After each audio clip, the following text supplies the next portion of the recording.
So this is the day after the snowing that happened yesterday here at Monterrey, Mexico. A very peculiar, strange success because usually we don't get so cold temperatures at this time of the year here. Actually, a lot of people move to this area because of the weather, usually better than in the northwestern parts of Mexico.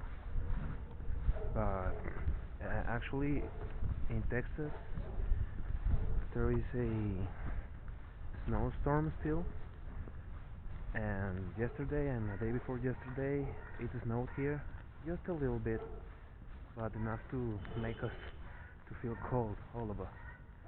And right now, Cerro de las Mitras Mountain, has a little bit of snow on it, but it's barely noticeable. I don't know if you can see it back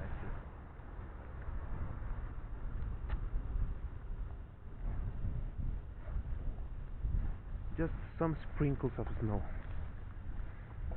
We were like -2 Celsius. I don't know how many Fahrenheit that is. -2 Celsius this morning, and we were like -6 Celsius yesterday night, and it's still kind of cold. It's a surprise for all of us here because it's an unusual weather for this geography. Well, see ya.